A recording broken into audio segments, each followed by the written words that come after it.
Welcome back to the Early Weigh-In Podcast. We go back to Vegas this week for UFC 279, a pay-per-view headlined by a non-title fight between UFC's probably most hyped prospect right now in Khamzat Chimaev. You know, taking on a guy who needs no introduction in Nate Diaz, and he's been pretty vocal this week in the meetings about, not really wanting this fight, and he's definitely being counted out here by a whole lot of people. The guy shook up the world once before, so I'm curious to break down the fight with you, see if he stands a chance of doing so again. Our co-main, a bit of another weird fight. We got Tony Ferguson moving up to 170, taking on Li Jingliang. Not really a high-profile fight like he's been in recently, but, man, a total of 13 fights on the books. Let's get into it, man. Find some spots where we can make some money. Last Saturday, we were across the pond in UFC Paris. Cyril Gane put away Tai Tuivasa in his backyard. Whitaker put on a clinic in the co-main event. As far as our betting nights go, don't know how I ended up the way I did yet again. And, even for you, very easy night we can make up, man. So quickly go through that before we move on. Yeah, man. So we'll look at your card first. The Abus Magomedov bet had to have been the best bet of the night. Couldn't have cashed any easier. You had 2 units on him. Quick 0.78 unit profit right there. You also had 2.5 units on Nasrat Haqparast over John McDessie. Another awesome cash right there. 1.33 units. Your straight picks, you ended up profitable. It was the Vettori handicap, which we were both on. Right. We thought it was a good spot. We thought that Vettori was going to at least get one of those rounds and even possibly get a dub. That ended up hurting both of us, and you ended up breaking even 0.0 units for the second time in the last month. That's crazy how that happens. Moving on to my fight card. I only did props. I just wasn't feeling any of the money lines. And, thankfully I did go light on this card. The bet that hit was the fight doesn't go the distance in the Quinones-Taha fight. I knew both guys were going to be bringing the heat, and you were getting a good plus money price tag. The Vettori one really hurt me, both the handicap and Vettori by decision. And then the fight doesn't go to decision in the Jourdain Wood. That was hung around plus money all week. Super tempting. And they definitely brought the fight that I expected. Just both their chins kind of held up. I did minus 1.12 units on the night. Back in the hat. And like you said, it's definitely something that both of us can come back from and get the ball rolling. In our main event, we have Khamzat Chimaev taking on Nate Diaz at 170 pounds. It's tough for me to look at this fight any other way than leading a lamb to slaughter, man. Nate Diaz, he's been outspoken over the last year about him wanting to be released by the UFC, but the UFC just isn't quite ready to let him go, at least not until they're able to build more name value for their current biggest cash cow in Khamzat Chimaev. Khamzat's taken the UFC by storm, from the training room stories to the antics with Darren Till to actually delivering inside the octagon when it's his time to shine. He is, from the looks of it, the real deal. Yeah. In his times out inside the octagon, he's made men look like children with his wrestling ability and his strength. And truthfully, I don't know how this fight is going to go any differently than Khamzat's fight with the Leech. Nate Diaz has shown defensive holes in his wrestling countless times in his career. Joe Stevenson, Clay Guida, Benson Henderson, and most notably his fight against Rory McDonald, where he was just ragdolled for literally 3 rounds. I know deep down everybody would like to see Nate, dig deep one last time and pull out this upset. But I truly believe that Khamzat is the truth, and it would literally take a miracle for Nate to win. As far as betting, the books are hanging out some decent lines for Khamzat by submission. I do think that it's very likely that he's just able to kind of treat him like his kid brother. Throw him around the octagon like he did the Leech and just lock up this submission. Nate does have a great jiu-jitsu game. I think that it's probably more likely that over the course of 5 rounds, Khamzat's able to open up some of those cuts. We see a doctor stoppage, or Nate just quit. It's his last fight on his contract. I can't imagine that he's wanting to give just everything that he has for this fight. He's mad with the UFC, and if he doesn't put on a good performance, I don't think that he's going to be too upset with it. Yeah, man. So a plus 260 prop for a minus 1,300 money line, it's almost worth hitting based off that, when he's going to take the fight to the ground at some point. This fight, it's got a ton of hype built around it, but like you said, I don't know how competitive this fight is actually going to be, especially early on.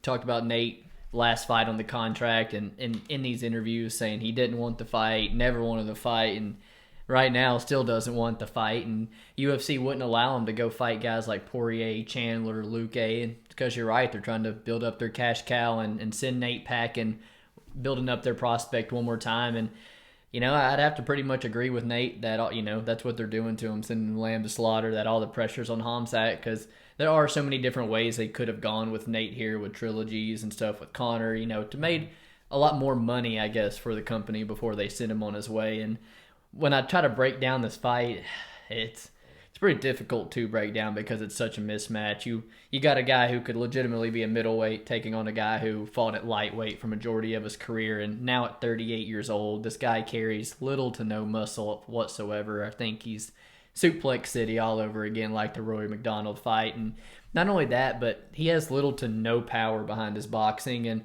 to see Khamzat just walk through some of Gilbert Burns' punches, I just don't think Nate has anything to deter him from closing distance here. So picks 100% Khamzat. When you talk about having to play the fight, honestly, man, the sub, that might have the most value on it, because when you look at Nate's durability, it really does make that over and under 1.5 tricky. I don't know how much value minus 400 has on Khamzat inside the distance and stuff anymore, and even plus 600 on Nate I don't think has very much value. I'm maybe beer money 30 or 4 rounds in when he's plus 2,000, and just take the round 5 prop, right? Exactly, when he's trying to slap Khamzat around or something. I don't know, man. And last thing I'll add is, I'm honestly, until I see these guys punch each other in the face, I straight up could see Nate Diaz tapping when this bell rings, giving the middle fingers, jumping the cage, and walking out on the UFC. It's just something that I don't put past Nate Diaz, and so I'll be convinced this fight happens when these doors are locked and these guys are truly fighting.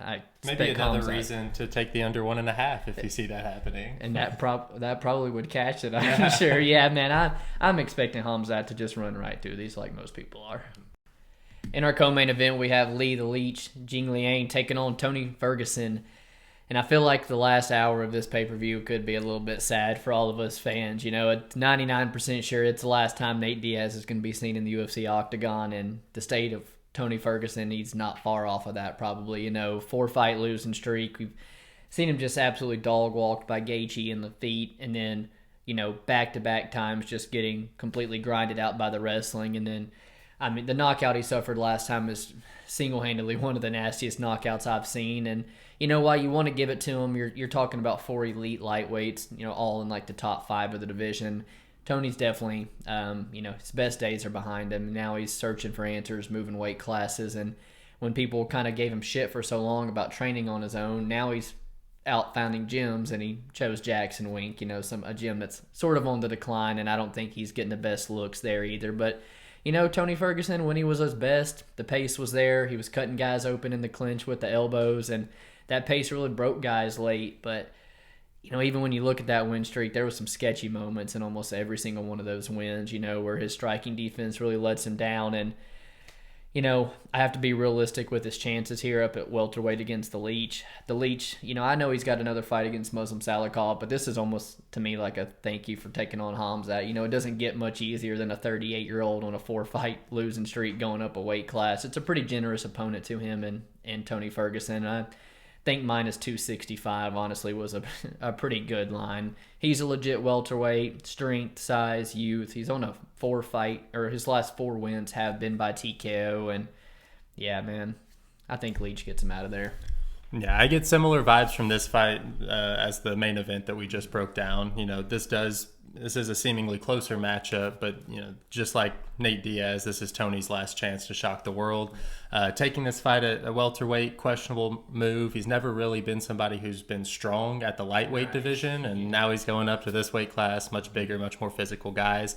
From a narrative perspective, to just kind of talk up more on why the UFC is giving Tony and the Leech this fight, I think this whole card is set up to catapult Khamzat Chimaev to a new level of stardom, and I don't think it's going to start with Khamzat's fight. The whole night they're going to be showing replays of Khamzat picking up the Leech, treating him like his kid brother, doing it whatever he wants to him. What better way to legitimize Khamzat's performance against the Leech than to have the Leech murder somebody with an established name like Tony Ferguson right before, man. Tony, 38 years old, coming off that most devastating KO of his career, only 4 months removed from it. I see one path and one path only for him to get a win, and that's for the fight to hit the mat. On the feet, I think the Leach's striking's too fast, too crisp, and I think he'll easily be getting the better of the exchanges, as well as handling the power shots of Tony much better than Tony can handle the power shots of the Leach. Given the recent beatings that Tony sustained at this age, I do think it's only a matter of time if this fight stays on the feet. Now, if this fight does find its way to the mat, I could possibly see some vintage Tony in action. The Leach is pretty good, has pretty good wrestling, but has never been somebody who's known to maintain control, even when he is successful in his wrestling. That being said, Tony's the scramble machine, incredibly long arms for his size, and that's kind of how he's made his name. Outside of the scramble situations on the mat, I do favor Leach just about anywhere. I wouldn't lose hope that Tony couldn't pull this out, but I do think that this is a setup fight for the Leach. Like you said, a thank you fight for the Leach, and a perfect way to legitimize Khamzat as the real deal. For my fight of the night, I chose Johnny Walker versus Ian Cutelaba at light heavyweight. This had to be somebody's fight of the night, man. Yeah. Both these guys are known for entertaining fights, whether it's them bringing the heat or them winding up on somebody else's highlight reel. I think it was really good matchmaking by the UFC, and the fact that both guys skilled young fighters who are on skids against the upper levels of the division, and both are needing to kind of put on a show to get back on good terms with the UFC. It seems like this is a fight where the under 1.5 should be minus 300, if I'm being honest. We've seen Cutelaba's past fights. The outcome of that fight is usually determined in the first round. Either he gets that KO or blows his wad trying. And we see much of the same with Walker. With Walker, it's less of a knock on his cardio, like it is with Cutelaba. With Walker, it's his ability to take punches, man. At only 30 years old, he sustained some of the most gruesome KOs, losses I've ever seen, both in the UFC and on the regional scene, if you've gotten the chance to see some of those. At this point in his career, he's at this weird crossroads where he's trying to become a technical striker too late in his career because he is not able to strike over 15 minutes and take punches or risks, for that matter, which we saw in the Thiago Santos fight. Now he's got an opponent where no matter what, the fight's going to be brought to him, and I think it's just going to be a matter of who lands first. At the end of the day, Johnny Walker is one of the most incredible athletes currently on the UFC roster, and the amount of power and explosion that he has in his shots, he has the ability to knock out anybody if they land clean. Because of that style that Cutelaba brings, I think Johnny Walker will have to pull all the tricks out of his bag early, or risk getting taken down, KO, ground and pounded by Cutelaba, who I think holds a significant grappling advantage for as long as his gas tank holds up. Because it will be a matter of if Johnny Walker can land that explosive shot or Cutelaba lands just one shot over the first 7.5 minutes. I do like the under 1.5, and I do like Cutelaba here. Nice. So it's opening up the main card for a reason. It's there's no way this fight sucks. I got a ticket on the under 1.5, and it was plus 110, not minus 300. It's just insane that it almost feels too good to be true, and I more or less decided to parlay the under 2.5 just because it makes me feel a little bit more comfortable. But I am fully expecting some violence here. They combined for 7 decisions and 50 fights. 15 first-round finishes for Walker, 13 first-round finishes for Cutelaba. Very well should have been probably minus 300 here because I think a finish is on the table early. With Cutelaba, significant height and reach disadvantage, so you know what he's going to do. He's going to try to back Walker up against the cage and let a big overhand right go. Hope it lands. If not, it's close the distance for the takedowns because I think he's going to wrestle early. And it was probably about 1.5 years ago when you called Johnny Walker's finish over Ryan Spann to an absolute T with the elbows defending the takedown. And I kind of got that gut feeling here that those same type of positions are going to present themselves. And, Cutelaba could stall a little bit when he's worn out in those same positions. And Johnny Walker's going to have the opportunity to land those. And when I go back and watch the way Cutelaba fought against Ryan Spann, balls to the wall, no fight IQ, just slinging wildly. I could never lay minus 200 on that guy here, but under 2.5, hell yeah, I'll hit that. For my fight of the night, I'm going to take Kevin Holland taking on Daniel Rodriguez. Both guys usually welterweights, but this one's going to be taking place at a catch weight of 180 pounds. And, a fight that I'm glad they did throw on the pay-per-view. It's going to be a banger, and the card absolutely needed it. With Holland at 170, he's got a 100% finish rate, and he's 2-0 since dropping down to the division. And a guy who's just, known for his activity, fought 5 times in 2020 and has fought 3 times since the last time we saw Daniel Rodriguez. I think that will be a big advantage right out the gate for Kevin. I think everybody's going to be in agreement here. Kevin at 170 is where the guy should have been a whole long time ago. He brings great size and length for the division, and we'll have a whole lot easier time defending the takedowns here. And in this fight in particular, if it does hit the mat at all, I think Kevin Holland's live to lock up a submission, but I think it does play out on the feet for majority of this fight, where Kevin's just going to be too long, too sharp, and be able to keep D-Rod at that range. It's just, it's hard for D-Rod to hit Kevin when Kevin's got that 82-inch reach or something. And when you look at D-Rod, he's primarily a boxer. The guy doesn't really have a lot of distance closing tools when I watch him, and I think he's going to get stuck behind and kind of picked apart by Kevin Holland. When you look at Daniel Rodriguez, the guy is 6-1 in the UFC, but has been out for, like I said, more than a year now. It's kind of ironic that his debut win was Kevin Holland's most recent win, but that's easily his best win. You look at Gabe Green and Chandler Parsons, who were on short notice. You look at what Dwight Grant and Mike Perry, who were cut, and what Kevin Lee, that's not impressive, a 55er who's now cut. So generous matchups from a man, and I got Kevin Holland here. Minus 200 is probably a pretty appropriate line. Yeah, and like you said, if this was at 170, I think that Kevin Holland minus 260 would be appropriate. I do think that he's the far better technical striker in this matchup, and with the length and everything, I do tend to favor him. It's the catch weight that I don't love. I think that D-Rod might have a better traditional wrestling, and with the size, he could wind up on top more often than not. But with the submission threat and the ability for Kevin Holland to remain dangerous even off of his back, which we've seen before, I do think that Kevin Holland is going to be a problem anywhere this fight goes, and I do favor him. I think that this is a really good matchup for just violence in general. I think both guys are going to be willing to bring it, so it's a great pick for fight of the night for sure. For my fighter to watch, I picked Beast Boy Chris Barnett, man. He is one of the most entertaining fighters on this card, and at 36 years old, hasn't had the best run in the UFC. This might be the last time that we get to see him inside the octagon. Fight on the contract. Right, 4th fight on the contract. Last time we get to see him inside the octagon. So I do think that for somebody to get a spinning wheel kick knockout, front flip inside the octagon, and be 5'9", 265 pounds at heavyweight, you have to give him a little shout out here, man. He is taking on Jake Collier, who's going to be a tough fight for him. Collier, although truly he's a middleweight at heart, he is a skillful heavyweight in this division. He's shown that he can throw quite a bit of volume and keep that up over 3 rounds. And I think that will be a problem for Chris Barnett. Barnett, he, for his size, does pretty well with what he's given, and I do think that he'll be able to not get finished for the first 2 rounds. I do think as it goes further on, he just doesn't have the body style to be able to go 15 minutes. If Jake Collier can kind of keep that pressure on him and definitely bring it on in that 3rd round, I could see a finish happen. But this is not a fight that I would suggest anybody laying 4-1 odds on Jake Collier. But at the same time, I don't really find many ways that Chris Barnett is going to win this one. If anything, he's going to make it a fun fight for the fans, which is why he is my fighter to watch. Nice. Well, I did lay 3-1 on Jake Collier here in a parlay with my fighter to watch and Hakeem Dawodu. I thought I'd highlight me and Hakeem here. For one, I think this is another fight with Julian Erosa that's going to be good, and I think it's one that actually could break that decision streak, and we see Hakeem get back on the books with another finish here.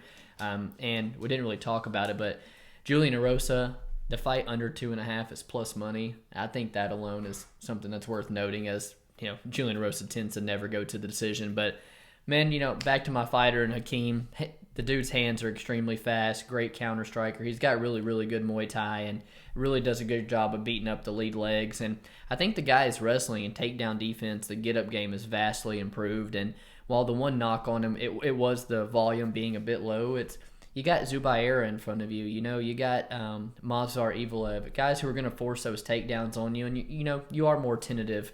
I think you also had to throw in Mike Trezano, who's another decision machine, and that's not Erosa at all. Erosa's going to be the one coming forward. He's going to present the opportunities for Hakeem to throw, and as much faster, smart, more technical striker, I think you combine that with, the striking deficiencies of Julian Erosa, a guy who's been knocked out 6 times, negative striking differential. I think that's just a bad combination when you're fighting somebody as talented on the feet as Hakeem. So I think Hakeem, you put him on the level as the Sting Choi, as the Julio Arce, as the Devontae Smith, talented strikers, and I think he's going to go out there and put Julian Erosa away.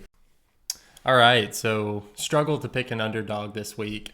I am going to go with somebody who I think could knock out anybody with a well-placed shot, and that is Johnny Walker here. We're talking about 2 big boys here, both of which aren't that defensively sound.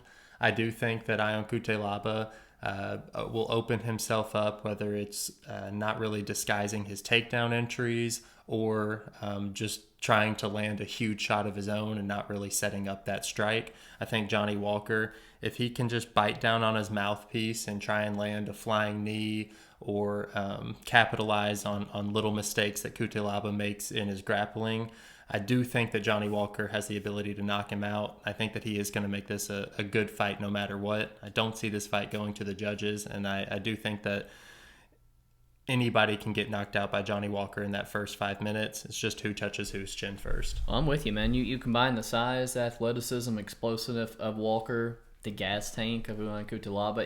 Even if he has success early, the gas tank of him down the stretch, Johnny Walker's a live dog. You got to think about all the strikes that he throws up the middle against like a wrestler coming forward, Misha Serkinov, the knee up the middle. Mm-hmm. Dude, Johnny Walker's live. I like that.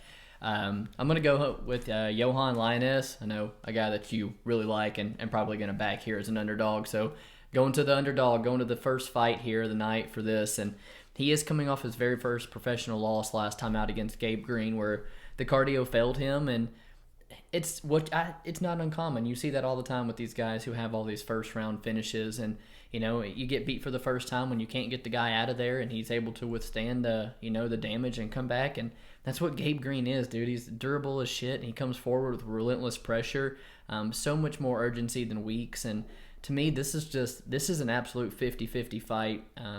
At worst, the value is absolutely on the dog here. The underdog in Lioness is also the one that, to me, has the finishing upside and the clearest advantage anywhere on this fight. He's the better striker, bigger power in his hands, size and reach to aid him. He does a really nice job of spamming the leg kicks on the outside, which he and Gary pretty much kept Weeks at bay with the entire fight. And then you see him go out there and mix up and actually land a couple takedowns on Gabe Green. So this guy has won 2 decisions before. I'm not counting out him being a knockout or bust fighter. I think the style of Gabe Green is what hurt that gas tank. So, man, I'm gonna be having 0.75 units on a Johan Lioness bet here. Trust my gut. I think he's a live dog.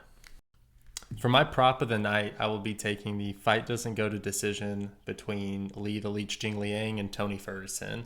I think Ferguson is trying to come back way too early from an awful KO. He's 4 months removed from getting flatlined at 38 years old. Yeah. I think going up a weight class, he's going to have difficulty handling the power of the Leech. And on that same token, if the fight does get messy, the Leech tries to go in for some finishing sequences, Tony Ferguson has all the capabilities to pull something out of his ass, get into a scramble, lock up a Darce choke. So I do think that there's finishing upside on Tony Ferguson as well. That being said, BetOnline right now at the time of this podcast has fight doesn't go to decision at -125. I think that line's pretty off, man. And I do think that this is kind of a setup fight for the Leech. I think that it's very likely that Ferguson gets finished, and I think it's a solid line. I think that's a killer line as well. Prop for me, I'm gonna go with Almeida and Turkley under 1.5 at +105, getting some plus money on that here. Almost feels too good to be true with Turkley coming here on short notice, taking on Jalton Almeida, who's just looked like an unstoppable force lately, and he's probably the best guy we saw off the Contender Series last year. And I feel confident when I say 7.5 minutes. I think he's going to get Anton Turkalay out of here, expecting sort of like a Khamzat approach, just an all-out smash here. The dude's a physical specimen on all the vitamins. You see him at 205. You see him fighting up at heavyweight, this one at 220. And, Danilo Marquez is a black belt on the mat, a very big, like 6'5", 205-pounder that he just ragdolled. Then he goes up to heavyweight and Parker Porter's a bit short in stature, I guess, for some heavyweights, but he's definitely a 270-pounder on fight night and was just getting thrown around like it was nothing. And so I know Anton specializes in a grappling himself, and I think that could be his downfall because that takes away where he really has any success in a lot of his fights. And I think he's just going to get dominated in that approach. And if it's on the feet, I got to favor Almeida all here as well. Coming in here on short notice, I don't really think he's going to put up much of a fight. He's out-skilled. He's out-muscled. I got even in half of the second round as well, but I think this is going to be a quick takedown, probably get put in a position where he just gets ground and pounded out for a finish and cash that plus money prop ticket. For my best bet of the card, I'm taking the under 1.5 in the Walker-Cutelaba fight. We've talked about it a little bit already, so I'll be quick, but I just think that this is a styles make fights type of matchup. They're both going to be bringing the heat, and I think we're kind of getting a buy low spot. Walker, he had the 5-rounder with Thiago Santos that I kind of think took a lot of the hype surrounding him away. And then as well with Ion Cutelaba, he's just had a couple of fights with Jacoby and Devin Clark that have recently gone to decision. That's not like either of these fighters, and I think that we're in for a quick finish, which has been the story of both of their careers up until this point. So getting minus 145 on the under 1.5 seems like a very good play. Yeah, I think there's a ton of value there as well. For my best bet, I'm going to go Irene Aldana, minus 162. It's a bit sketch when your women's MMA is your best bet of the night, but I do have some closing line value on it, so makes it a little bit better here.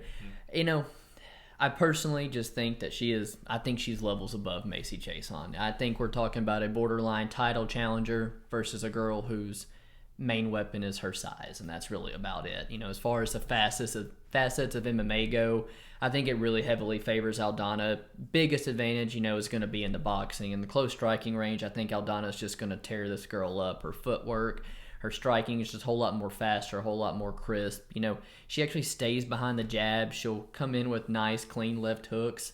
And she can also match the size of Macy. She's also a very big bantamweight herself. She's got the better gas tank. And, I guess Macy is the one who relies a bit more on like the wrestling / cage control. I don't think she'll have a ton of success with it here against Aldana. Aldana did miss weight last time out at 135 pounds, but nothing new to Macy, who's missed weight at 135 and 145. So to make Macy have to cut down to 135, I don't think she is at her best, and I think Irene down the stretch is really going to start to take over.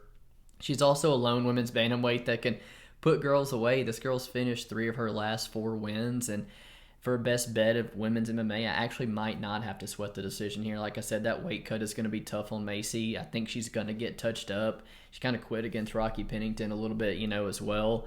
I think Irene Aldana is live for a TKO in rounds 2 or 3, and best bet, Irene Aldana Saturday. For the quick pick section of the podcast, we start off the night in the welterweight division where we see Darian Weeks taking on Johan Lioness. And I think we're going to start off with a double dog pick. I've got Lioness here. I got Lioness as well. Moving down to the women's division, we take Elise Reed and Melissa Martinez.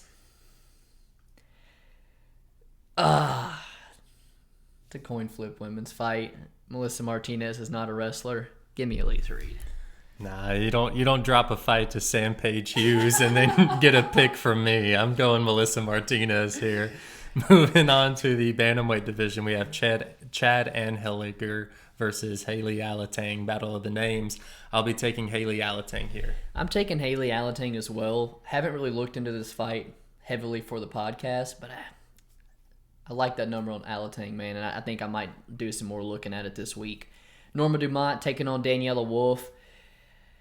Norma should win this fight. We're talking about a girl with one MMA fight, and Daniela Wolf, who's 39 years old, but she's a good boxer, and she's got some size.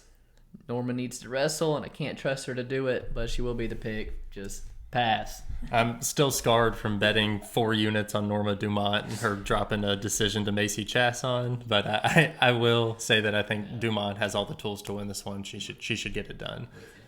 Moving on to the heavyweight division, Jake Collier versus Chris Barnett. I'd love to see Chris Barnett give us another flip and some dances, but I do think that Jake Collier's got him covered here. Yeah, Jake Collier's got him covered as well. That's going to be my pick. Moving to 185, Jamie Pickett taking on Dennis Tulilian, and Another person I told you that I want to look at some more in, because I think I'm liking Jamie Pickett here. Yeah, I'm going to take Jamie Pickett as well. I'm not enthusiastic at all about it. Jamie Pickett just never really dominant for me to want to pick him, but I will pick him in this one.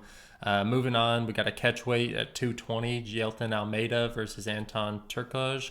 And I'm going to go with Almeida here. I think he gets it to the mat, gets it done early, just like he did Porter last time out. Yep, Jelton Almeida under 1.5. Prelim fight here, prelim main event. We got Hakeem Dawodu taking on Julian Erosa.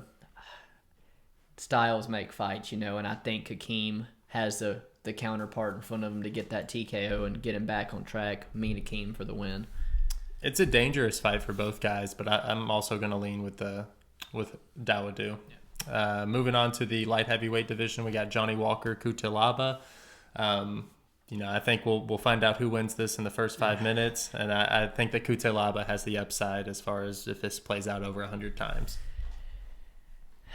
I'm going to split it with you. I'm going to take Johnny Walker. That last fight for Cutelaba, I don't know, man. He scarred me. There's no way that I could ever lay that type of price tag on him watching that fight over again. I think Johnny Walker, them elbows. Moving on, Irene Aldana taking on Macy Chiasson. You already know here, best bet of the night, Irene Aldana. Yeah, I'm with you. I think Irene should definitely get this one done. Moving on to another catchweight bout at 180, Kevin Holland versus Daniel Rodriguez. I'm going Kevin Holland here. If this was at 170, he'd be my lock of the card. Yeah, Kevin Holland for me as well. Then to the co-main event, we are at welterweight, 170 pounds. Lee the Leech taking on Tony Ferguson, and I think Lee the Leech gets him out of there. Yeah, I don't think that Tony's got another one in the tank. I'm going to go Lee the Leech as well. And then moving on to the main event, Khamzat Chimaev versus Nate Diaz. I think Khamzat eats on Saturday. You sure? Yeah. I think I'm going to be sure as well. Khamzat probably just runs through this guy if the fight actually happens. So, yeah, Khamzat Chimaev going to be the pick us here. That concludes the podcast, man. 13 fights. See the weigh-ins on Friday. Fight Saturday night. Some real good main event and co-main event, but I think we are going to see some legends be on their way out on Saturday. I appreciate you guys watching, and we'll see you next week. Peace.